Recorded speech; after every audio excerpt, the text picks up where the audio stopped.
Jika ketegangan Israel-Iran tidak kunjung mereda, lalu bagaimana dampaknya terhadap ekonomi Indonesia? Akan saya bahas bersama dengan Senior Economist Samuel Sekuritas sekaligus dosen FEB UI bidang ekonomi internasional, Fitra Faisal Hastiadi PhD. Selamat malam Pak Fitra. Selamat malam Mbak Saja.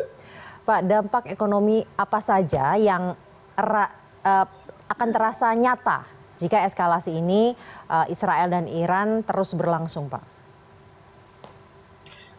Ya, pertama kalau kita melihat dampak, artinya harus melihat root cause-nya dulu, baru kita menyusun skenario.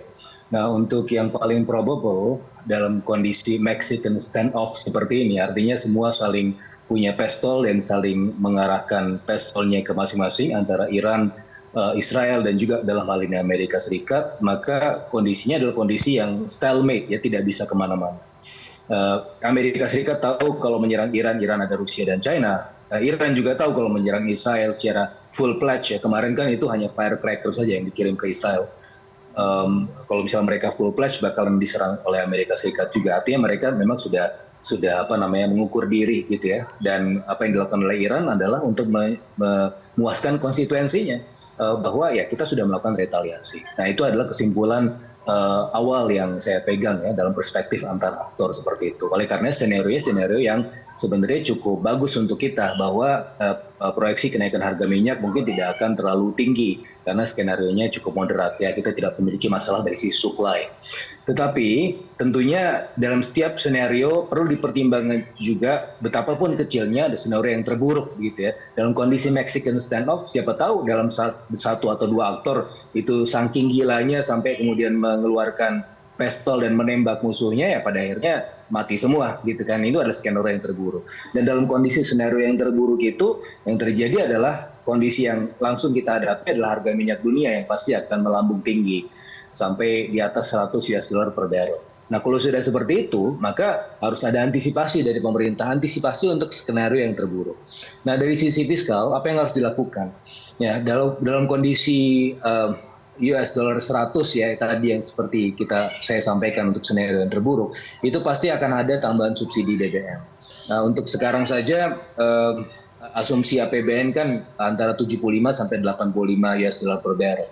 Artinya kalau sudah sampai 100 dibutuhkan tambahan antara 50 sampai 100 triliun ya dalam kondisi defisit APBN yang kita alami sekarang itu 522 triliun, harus ada tambahan 100 triliun lagi, artinya 622 triliun ya, untuk menjaga BBM di level yang sekarang. Belum lagi ditambah lagi dengan ada beberapa rencana penambahan subsidi pupuk dan lain-lain sebagai akibat dari ya gejolak komoditas juga. Dan pada akhirnya bisa sampai 120 triliun tambahan.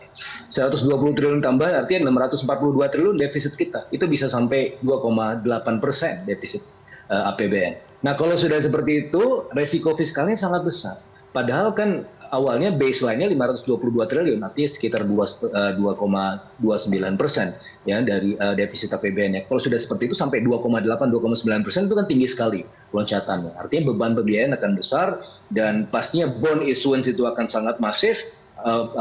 Market bond kita akan sangat bearish, akan sangat tertekan dan pada akhirnya memicu potensi capital outflow lanjutan. Karena dari bulan Januari sampai Maret saja itu sudah 33 triliun capital outflow keluar dari Indonesia karena ada potensi di tahun 2025 ekspansi fiskal yang besar ini kemudian menghadirkan risiko untuk para investor asing masuk ke bond market kita. Dan dengan demikian, maka kalau kita ingin mempertahankan harga BBM di level sekarang, itu risikonya besar sekali.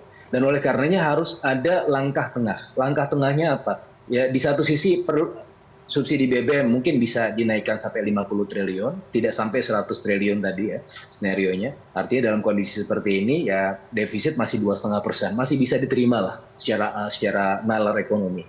Di sisi yang lain pasti akan ada risiko inflasi. Risiko inflasinya adalah BBM itu pasti akan naik sekitar 10%.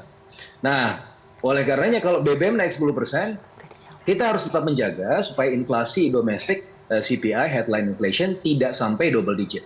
Caranya bagaimana? Harus ada supply side intervention.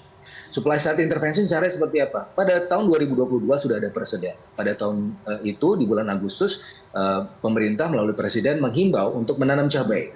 Nah, ini terkesan sederhana, tetapi imbasnya di bulan Oktober ada deflasi harga cabai Dan di sisi yang lain di bulan September ketika harga BBM itu dinaikkan, maka inflasi pada saat itu bahkan tidak sampai 6%. Ya, padahal kekhawatiran pada saat itu adalah inflasi bisa double digit, tidak terjadi.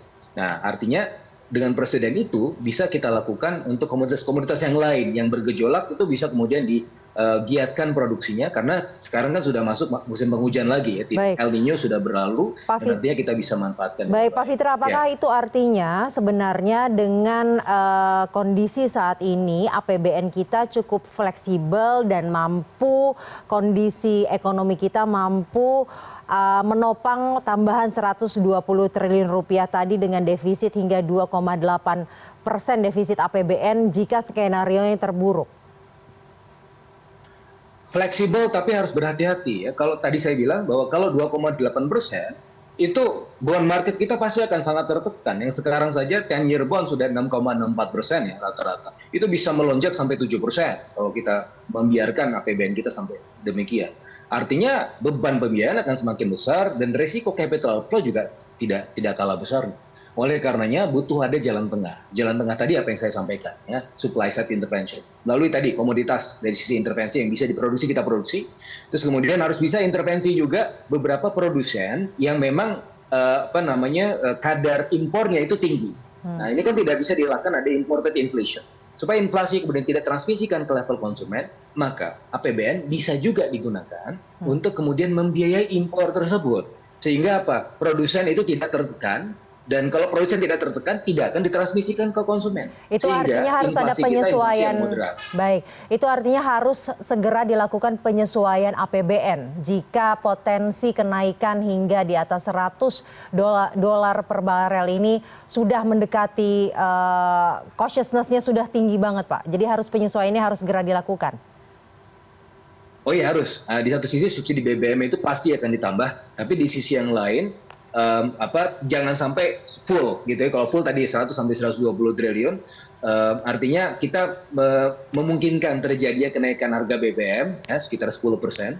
Tapi di sisi yang lain harus ada offsetting policy supaya yang 10% kenaikan harga BBM itu tidak kemudian menghasilkan inflasi yang double digit. Nah, salah satunya adalah supply side intervention yang saya sampaikan tadi.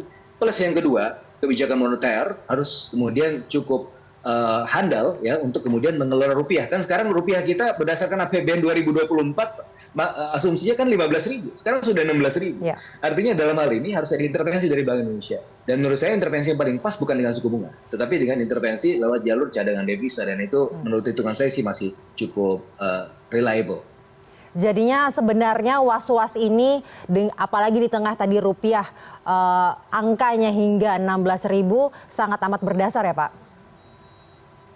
Oh iya, yang kita takutkan adalah imported inflation tadi untuk worst case scenario. Tanpa gejolak energi saja, rupiah kan sudah 16.000 gitu ya. Dan apalagi dengan tadi beban APBN yang bertambah tadi, resiko langsungnya adalah capital outflow. Nah, kalau misalnya Pak, beban APBN kita bertambah, defisit melebar. Baik. Artinya defisit melebar, artinya beban pembiayaan meningkat, kepercayaan pasar itu kemudian berkurang sehingga memicu capital outflow. Nah, itu yang harus dicegah. Maka skenario terburuknya, angka rupiah akan bisa meningkat berapa persen, Kak? Melemah berapa persen maksud saya? Jika kondisinya justru semakin memburuk. Pendek saja Pak, karena kita tidak punya banyak waktu. Ya, mungkin bisa sampai 5%-an ya. Kalau kita merujuk Jepang itu bisa minus 9% ya depresiasinya. Mungkin kita lebih baik dari Jepang, tapi ya lebih buruk di kondisi sekarang. Tapi itu harus bisa diantisipasi dengan langkah-langkah bauran kebijakan yang efektif antara Bank Indonesia dan juga pemerintah selaku otoritas fiskal. Baik, terima kasih banyak senior ekonomis Samuel Sekuritas sekaligus dosen FEB UI bidang ekonomi internasional Fitra Faisal Hastiadi PhD telah bergabung bersama kami malam hari ini di CNN Indonesia Prime News.